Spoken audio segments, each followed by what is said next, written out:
Hi everyone, I am Ram Bhatt from state bank of India.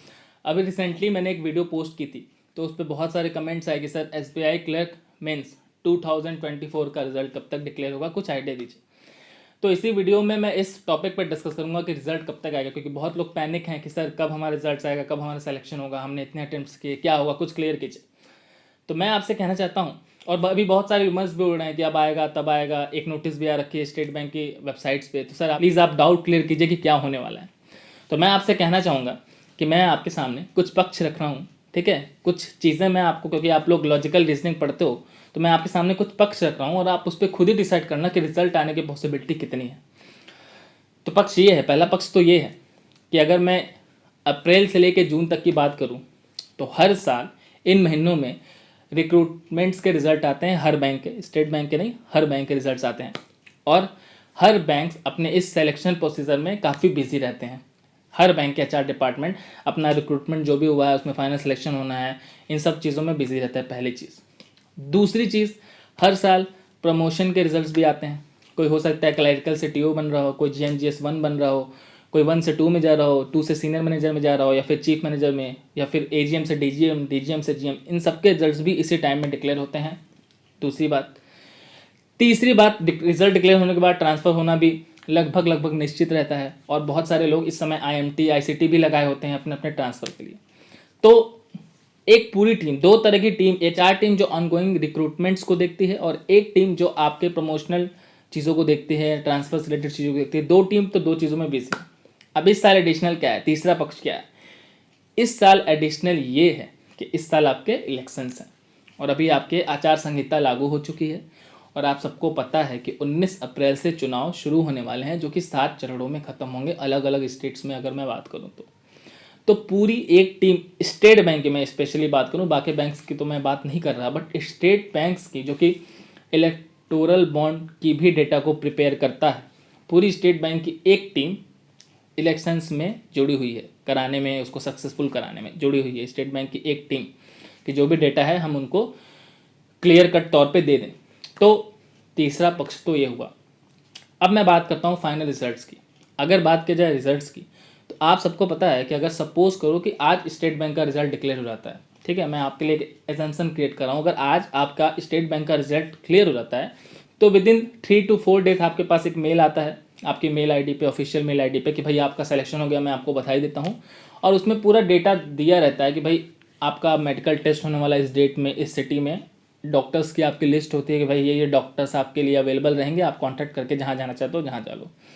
आपको medical test कराना होता है, और मेडिकल टेस्ट कराने के 2-4 दिन के बाद, 5 दिन के बाद फिर आपका डीवी, डॉक्यूमेंट वेरिफिकेशन के लिए भी आपको बुलाया जाता है, वहाँ पर डीवी होता है। फिर उसके बाद डीवी कराने के बाद आपको फाइनल अलॉटमेंट के लिए आपको अपनी नज़दीकी एओ में बुलाया जाता है।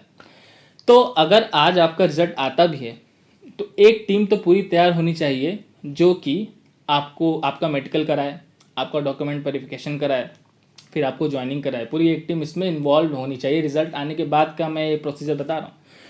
तो जैसे कि मैंने बताया कि हमारी 3 टीम तो 3 अलग अलग चीज़ों में व्यस्त है, और इस साल एडिशन यही है कि आपके इलेक्शंस होने वाले हैं। और नंबर ऑफ़ स्टाफ की अगर मैं बात करूँ तो आपको पता है कि नंबर ऑफ़ स्टाफ की कमी है हर बैंक में, स्पेशली स्टेट बैंक में भी नंबर ऑफ़ स्टाफ की कमी है, अगर मैं इस चीज़ को ध्यान में रखूँ तो मैंने ऊपर तक बात की, कॉर्पोरेट सेंटर तक मैंने डेटा लेने की कोशिश की, बट एक्यूरेट डेटा नहीं मिला। और आप सबको पता है कि मैं पिछले 3-4 साल से जब वीडियोस अपलोड करता हूँ, हालांकि जो लोग मुझे फॉलो करते हैं वो जानते हैं, जो नए हैं शायद वो ना जानते हूँ, तो मैं आपको क्लियर कट बातें बताता हूँ कि भाई इस दिन आपके रिजल्ट आ सकते हैं। बट अभी क्या है, अभी मैं आपको फॉल्स होप नहीं दूंगा कि भाई इस दिन रिजल्ट आ जाएगा, अप्रैल में आ जाएगा, मई में आ जाएगा, जून में नहीं दूंगा।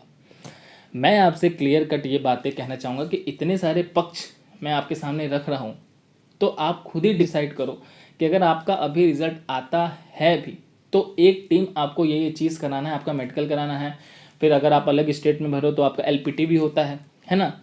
तो ये सारी चीज़ें जो है ना, ये कॉम्प्लिकेटेड दिख रही हैं वर्तमान समय में। और अभी एक नोटिस भी जारी कर रखा है कि भाई ऑनगोइंग रिक्रूटमेंट्स जो हैं वो आफ्टर इलेक्शन ही होंगे, कुछ दिन के लिए डिफ़र किया गया है। तो जहाँ तक मेरा मानना है कि जो आप लोग के रिजल्ट्स हैं वो इलेक्शन के बाद ही आएंगे, क्योंकि अभी रिज़ल्ट अगर आते भी हैं तो आगे का प्रोसीजर नहीं हो पाएगा, और उसको अगर आगे की चीज़ें डिले होती हैं तो वो तो कोई अच्छा सिम्टम है नहीं किसी भी बैंक के लिए। तो जहाँ तक मेरा मानना है आपके जो रिजल्ट्स हैं वो आफ्टर इलेक्शन ही आएंगे, ठीक है। लेकिन हाँ, अगर आपसे मैं ये गुजारिश ज़रूर करना चाहूँगा कि भाई आप लोग पैनिक मत होइए।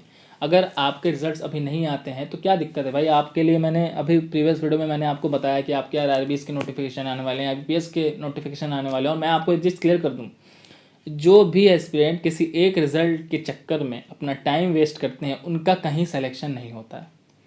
और जो बच्चे ये सोचते हैं कि ठीक है मैंने एग्ज़ाम दे लिया, मैंने इतने अटेम्प्ट्स किया, मैंने कैलकुलेट कर लिया, हाँ भाई ऐसी ऐसी चीज़ें हैं, और फिर नेक्स्ट एग्ज़ाम की तरफ अपने आप को मूव ऑन कर लेते हैं, उन्हीं का सिलेक्शन होता है। ये क्लियर कट मैं बातें आपको बता दे रहा हूँ।